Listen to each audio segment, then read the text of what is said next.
I did not think it was gonna go that far and be a perfect signal, yet it was. That's incredible, honestly. What's going on, guys? Ben Hess here, and today we're talking about wireless video. Specifically, I'm reviewing the brand new DJI Transmission Standard Combo Kit, which includes a transmitter, but now also includes a standalone receiver, which I'm super excited about. I've had my eyes on the original DJI Transmission Kit for a while now, but the one thing that held me back from going all in on the system was that the receiver was built into a 7-inch monitor, which is a fantastic monitor, by the way, but on almost all of my shoots, I like to have a bigger 19-inch monitor for a multitude of reasons. So with DJI coming out with the brand new receiver, it finally checks all the boxes for me to start implementing on my shoots. I'm going to dive in on what you get when you purchase the kit, go over all the highlights and key specs, and then show some real use cases to see if it really performs as good as DJI claims. So in the box, you're going to get the transmitter, receiver, WE37 battery adapters and batteries, charging hub, your gimbal mount, NPF adapters, because a lot of people have Sony batteries out there, multiple power cables, SDI cable, extra antennas. It's all wrapped up in a really nice case. Everything feels super solid and well built. The LED screen is amazing and super easy to navigate. Now, there are a few key features that really stand out to me when it comes to DJI's transmission system. You get up to 20,000 feet with a clear line of sight. Let me say that again. You get up to 20,000 feet. That's insane. Unlimited number of receivers in broadcast mode, seamless auto frequency hopping, metadata transmission via SDI, and so much more. All right, so I'm in my garage getting some B-roll, and I thought, let's put the DJI up against my old Teradek 500 and see who the winner is going to be. Now, I think I know that the DJI is going to beat the Teradek, but I really want to see just how far the Teradek can go in comparison. So I've got my small HD, and I got another small HD with the receiver attached to it. So let's just start walking down the street, and I've got my camera right here. I'm just going to let it roll, basically filming my truck, and we'll see how far the signal goes on each of these. Camera is right in there, so I'm just gonna literally start walking, and let's see what we got here.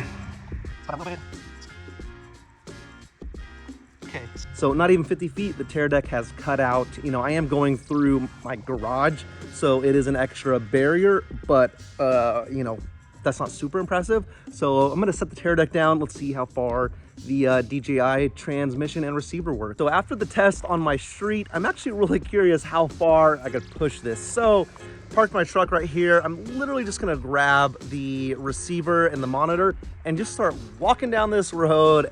All right, guys, I keep walking and the signal is rock solid, and literally you can see perfect signal.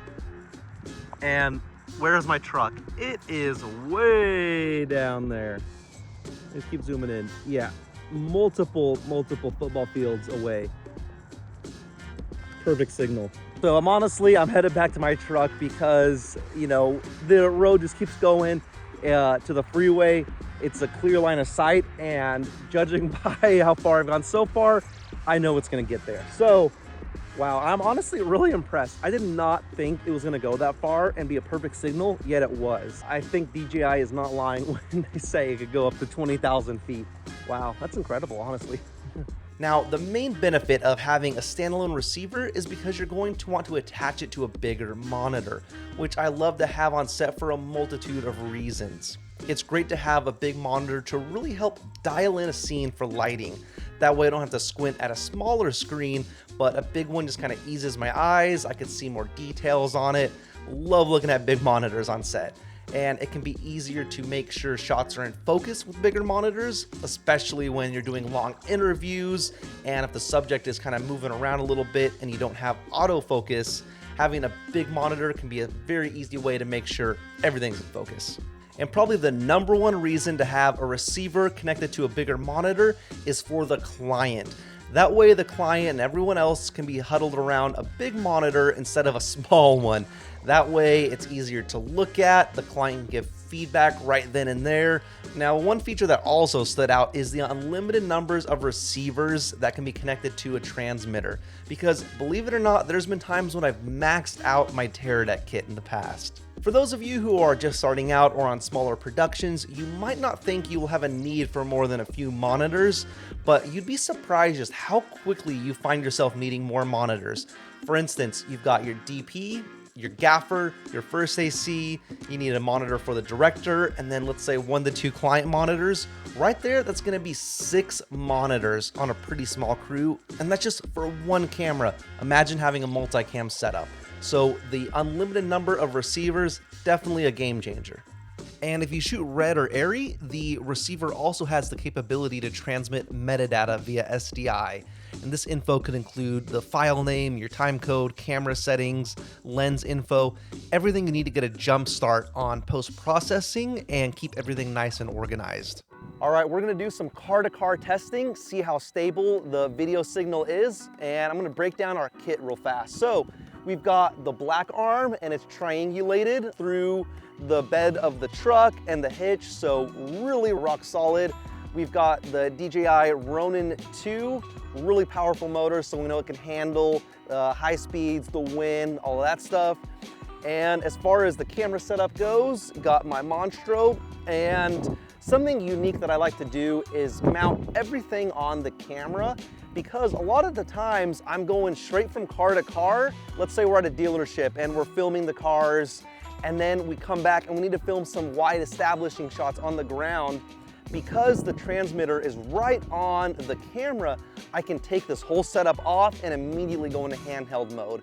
All right, guys, we're doing car to car, and this is what the command center looks like. We've got the Ronin 2 controller right here, got our follow focus, the DJI Video Receiver.